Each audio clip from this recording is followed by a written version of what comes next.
साथियों, आज हम भगवत गीता अध्याय 2 श्लोक 22 की विवेचना करेंगे।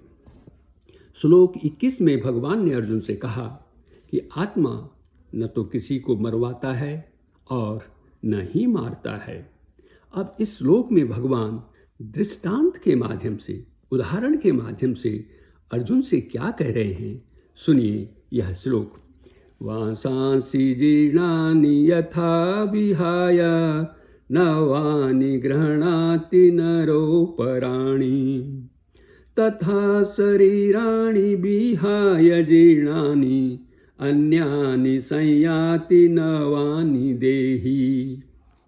अर्थात भगवान अर्जुन से कहते हैं कि जिस प्रकार मनुष्य अपने फटे पुराने वस्त्रों को त्याग कर नए वस्त्र धारण करता है, उसी प्रकार मृत्यु होने पर आत्मा पुराने तथा जीर्ण शरीर को त्याग कर नया शरीर धारण करता है।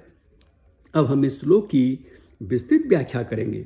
इस श्लोक में एक व्यावहारिक दृष्टांत देकर यह स्पष्ट किया गया है कि किस प्रकार आत्मा एक देह को छोड़कर अन्य देह में चला जाता है।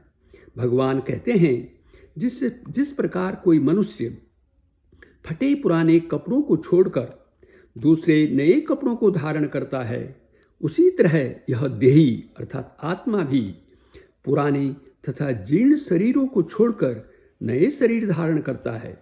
जब हम फटे पुराने वस्त्रों को त्याग कर उसके स्थान पर नए वस्त्र धारण करते हैं, पहनते हैं, तो हमें कोई कष्ट नहीं होता, बल्कि हम प्रसन्न होते हैं। उसी तरह जब आत्मा को यह लगता है कि अब उसके लिए यह शरीर उपयोगी नहीं रह गया है, तो वह उस जीर्ण शरीर को त्याग देता है। लेकिन हम देखते हैं कि मृत्यु केवल वृद्ध की ही नहीं होती, बल्कि बच्चों और युवाओं की भी होती है, और उनके शरीर जीर्ण क्षीण भी नहीं होते।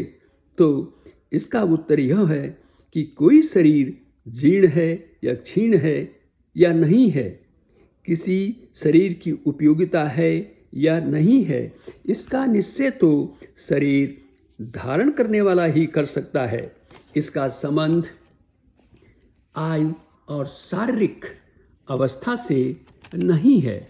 साथियों, जन्म मरण की यह क्रिया अनादिकाल से चली आ रही है, तो अब हमें यह समझना होगा कि इसके क्या क्या कारण हैं। जन्म मरण के अनेक कारण हो सकते हैं। जैसे यदि हम कर्म की दृष्टि से देखें तो शुभ और अशुभ कर्मों का फल भोगने के लिए जन्म मरण होता है। ज्ञान की दृष्टि से देखें तो यह अज्ञान अर्थात अविद्या के कारण होता है। हम यह ज्ञान है, ये जानते हैं कि सत्य बोलना चाहिए, लेकिन फिर भी हम झूठ बोलते हैं। सुख सभी को अच्छा लगता है और दुख बुरा लगता है, लेकिन फिर भी हम दूसरों को दुख देते हैं।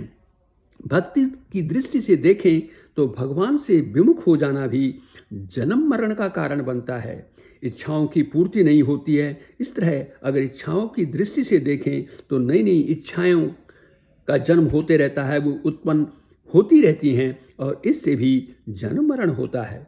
अगर हम अपना कल्याण चाहते हैं अर्थात जन्म मरण से मुक्ति चाहते हैं, तो हमें अपने स्वार्थ को त्यागना होगा। बिना स्वार्थ भावना के दूसरों के हित के लिए कार्य करने होंगे। अपनी अविद्या अर्थात अज्ञानता को दूर करना होगा। भगवान के सम्मुख होना होगा अर्थात भगवत सेवा करनी होगी, भक्ति करनी होगी, और साथ ही अपनी अनंत वासनाओं का त्याग भी करना होगा, क्योंकि हमारी इच्छाएं दिन प्रतिदिन बढ़ती ही चली जाती हैं। अतः हमें अपनी इच्छाओं पर समय, संयम और नियंत्रण भी रखना होगा। अंत में साथियों, हमें कह सकते हैं कि मृत्यु पुराने और जीर्ण शरीर के त्यागने के अतिरिक्त और कुछ नहीं है। जीव मृत्यु द्वारा नया शरीर धारण कर लेता है, अतः शोक का कोई कारण नहीं है। लेकिन इसे वही व्यक्ति समझ सकता है जिसने वास्तविक आत्मा का ज्ञान प्राप्त कर लिया हो। इस प्रकार अर्जुन को अपने पितामह और गुरु के देहांतरण पर शोक नहीं करना चाहिए, क्योंकि उनका वध करने से तो उसे प्रसन्न होना चाहिए, क्योंकि इससे वे अपने शारीरिक कर्म फलों से मुक्त हो जाएंगे। उसके जो पितामह हैं और गुरु हैं वो उन्होंने जो अपने जीवन में जो भी कर्म फल किए उनसे वो मुक्त हो जाएंगे।